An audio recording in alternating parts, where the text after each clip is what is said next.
नमस्कार, मैं हूं काविश अजीज और आप देख रहे हैं हैशटैग भारत न्यूज की खास पेशकश रेस 22। जैसा कि हमने आपको बताया था कि हम इस सियासी सफर उत्तर प्रदेश विधानसभा चुनाव 2022 का आगाज पश्चिम यूपी से करेंगे। तो इस कड़ी में हम नोएडा पहुंचे हैं और नोएडा में कांग्रेस ने पंखुड़ी पाठक को नोएडा से विधानसभा टिकट दिया है और पंखुड़ी राजनाथ सिंह के बेटे पंकज सिंह, जो कि मौजूदा वक्त में विधायक हैं, उनके खिलाफ चुनाव लड़ने जा रही हैं। इस वक्त हम पंखुड़ी पाठक के ऑफिस के बाहर हैं, तो बड़ा दिलचस्प मुकाबला होने जा रहा है। हम आपको अंदर ले चलते हैं, पंखुड़ी से बात करेंगे हम और बताएंगे कि किस तरह से उनकी तैयारी चल रही है, कितना चैलेंजिंग होगा उनके लिए, क्योंकि पंकज सिंह का जो परिवार है वो पूरा राजनीतिक है और पंखुड़ी एक गैर राजनीतिक परिवार से आती हैं। हालांकि वो हमेशा से एक सक्रिय राजनीति का हिस्सा रही हैं। तो हम चलते हैं पंखुड़ी से और जानते हैं आगे की चीजें पंखुड़ी से। मेरे साथ इस वक्त पंखुड़ी पाठक हैं, जो हमेशा एक सक्रिय राजनीति का हिस्सा रही हैं। पंखुड़ी को कांग्रेस ने नोएडा विधानसभा से टिकट दिया है और वो मौजूदा विधायक और रक्षा मंत्री राजनाथ सिंह के बेटे पंकज सिंह के खिलाफ चुनाव लड़ने जा रही हैं। राजनीति से इतर पंखुड़ी का एक अलग चेहरा है, जो किसी की मदद करते वक्त कभी पार्टी लाइन नहीं देखती हैं। तो फिलहाल हम पंखुड़ी से बात करते हैं। पंखुड़ी, हैशटैग भारत में आपका स्वागत है। बहुत धन्यवाद। आप पंकज सिंह के खिलाफ जा रही हैं चुनाव लड़ने के लिए, कितना चैलेंजिंग है ये? देखिए, बाहर से देखने में जरूर लगता है कि चैलेंजिंग है, लेकिन मैं लंबे समय से यहाँ जनता के बीच में हूँ और मैंने ये पाया कि पिछले 5 साल में यहाँ की नोएडा की जनता ने अपने विधायक को नहीं देखा। जब उन पे समस्या आई, कहीं उनको विधायक ना दिखे, ना फोन उठा, तो ऐसे में जनता ये चाहती है कि उनके बीच का कोई व्यक्ति हो। और मैं जहां पर भी गई मुझे बहुत अच्छा रिस्पांस मिला, चाहे नोएडा की ऊंची इमारतें जो हमारी हाई राइज सोसाइटीज है वो हो, चाहे यहाँ के सेक्टर हो, चाहे यहाँ की झुग्गी झोपड़ी हो, कच्ची कॉलोनी हो, गाँव हो, हर क्षेत्र से एक ही बात सुनने को मिली कि इस बार हम अपने बीच का कोई व्यक्ति चुनना चाहते हैं और बहुत अच्छा रिस्पॉन्स सबसे मिला है। अच्छा पंखुड़ी, बीजेपी लगातार दावे कर रही विकास के, नोएडा को स्मार्ट सिटी के तौर पे दिखाया जा रहा है, लेकिन आपकी तस्वीरों के जरिए हमने नोएडा का वो हिस्सा देखा जहां विकास तो छोड़िए, बेसिक चीजें भी नहीं पहुंची हैं।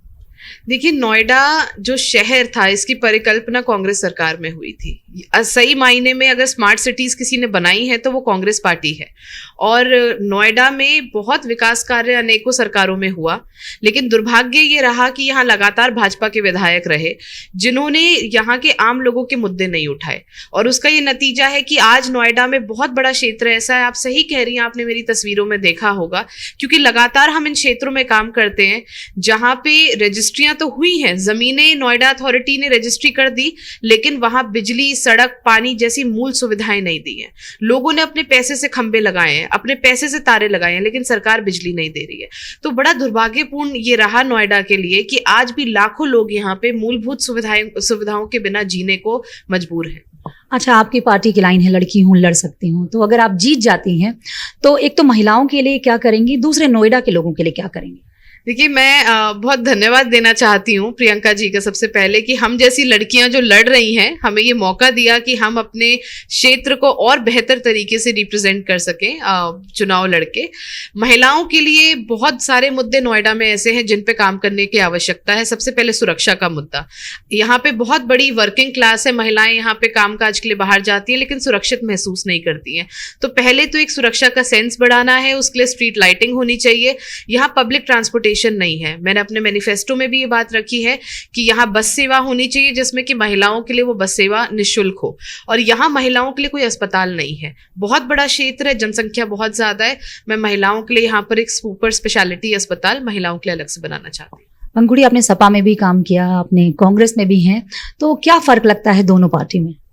देखिए, सोच का फर्क है, कल्चर का फर्क है। कांग्रेस पार्टी धर्म और जाति की राजनीति नहीं करती। यहाँ पर महिलाओं को भी बराबर सम्मान मिलता है।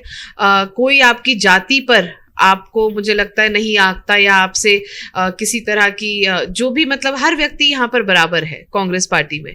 और जैसा कि मैंने समाजवादी पार्टी में देखा, जिस तरह का कल्चर है, आज भी मानसिकता में एक महिला विरोधी मानसिकता बहुत सारे लोगों की है। वहाँ पे जातिवाद कूट कूट के भरा हुआ है। तो कहीं ना कहीं उसमें हम जैसे, खासकर जो युवा हैं या फिर जो पढ़े लिखे जो लोग हैं, महिलाएं हैं, उनके लिए आज भी वो एटमॉस्फेयर नहीं है जहाँ पे हम सुरक्षित होकर काम कर सके। और मुझे लगता है अगर एक महिला होने के नाते अगर मैं एक पॉलिटिकल पार्टी में सुरक्षित नहीं हूं तो मैं महिलाओं की लड़ाई नहीं लड़ सकती। अच्छा, आप का जो परिवार है, आपके पेरेंट्स डॉक्टर हैं और आप राजनीति में हैं, तो कैसे ये आपने नहीं सोचा कि हाँ हमें डॉक्टर बन जाना चाहिए? देखिए, जब हम छोटे थे तो ये सुनते थे कि पढ़े लिखे लोगों को, अच्छे लोगों को राजनीति में आना चाहिए और वहीं से बदलाव होगा। बहुत लोगों से सुना ये कि जो काम माँ बाप कर रहे हैं वो करिए, या कुछ और आप अफसर बनिए, या कोई और किसी फील्ड में जाइए। मैंने लॉ की भी पढ़ाई करी है, दिल्ली यूनिवर्सिटी से LLB करा है, और मैं वकालत करना भी चाहती थी। लेकिन जो जिस तरह की परिस्थितियां देखी, छात्र राजनीति से हम लोग जुड़े और लगा कि ये एक ऐसी फील्ड है जहाँ पे अच्छे लोगों की ज़रूरत है, जहाँ पे उन लोगों की ज़रूरत है जो कि निस्वार्थ भावना से जनता के लिए कुछ कर सके, और ऐसा लगा कि यहाँ पर आकर कुछ करना चाहिए। सोशल मीडिया पे मैं अक्सर देखती हूँ कि पंखुड़ी बहुत ज्यादा ट्रोल होती हैं, उसके लिए आप क्या सोचती हैं? देखिए, अभी भी हमारे देश में ये एक बड़ी समस्या है कि लोगों को खुल के बात करने वाली, सच्ची बात करने वाली महिलाओं से बड़ी चिढ़ होती है या परेशानी होती है। लोगों को सशक्त महिलाओं से बड़ी परेशानी होती है। तो ऐसे में जब हम अपने विचार व्यक्त करते हैं तो बड़े सारे लोग हैं जिनको कहीं ना कहीं कॉम्प्लेक्स रहता है कि एक महिला इतनी मजबूती से अपनी बात कैसे रख रही है। और मैं हमेशा ही मैंने सांप्रदायिकता के खिलाफ, संकीर्ण मानसिकता के खिलाफ लड़ाई लड़ी है, महिलाओं के हक के लिए लड़ाई लड़ी है। और उसके लिए ये मुझे लगता है ट्रोलिंग और ये सब जो चीजें हैं, ये बड़ी छोटी चीजें हैं। जो हम लड़ाई लड़ रहे हैं वो बहुत बड़ी है। और प्रियंका जी ने जो प्लेटफॉर्म हम लोगों को दिया है, जो लड़कियों को जो सशक्त किया है, मुझे लगता है कि बहुत बड़ी एक जीत है हम लोगों के लिए। और आने वाले समय में जैसे जैसे महिलाएं ज्यादा तादाद में राजनीति में आएंगी, एक कल्चर बनेगा महिलाओं को राजनीति में देखने का, तो ये सोच और ये ट्रोलिंग अपने आप कम होगी, बंद होगी। एक आखिरी सवाल है, मदरहुड ने पंखुड़ी को कितना चेंज किया?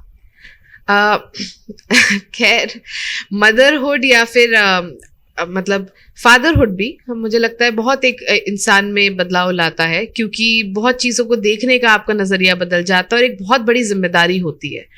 तो जितना हम लोग पहले जिस तरह से कहीं पर भी बस अपना बैग पैक किया और निकल लेते थे, तो आज वो स्वतंत्रता नहीं है, क्योंकि एक बच्चे की जिम्मेदारी है।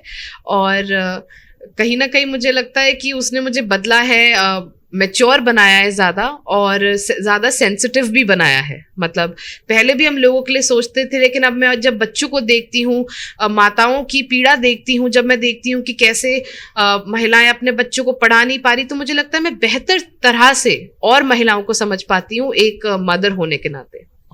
तो मेरे साथ इस वक्त पंखुड़ी पाठक थी, जिन्होंने खुल करके अपनी बातें हमारे सामने रखी, और पंखुड़ी बिल्कुल तैयार हैं, उनको कोई चैलेंज नहीं लगता है। उन्हें लगता है कि वो नोएडा के लोग उनको जन आशीर्वाद के रूप में उन्हें विजयी बनाएंगे। कैमरा पर्सन चंद्रकांत शुक्ला के साथ काविश अजीज लेनिन, #भारत न्यूज़।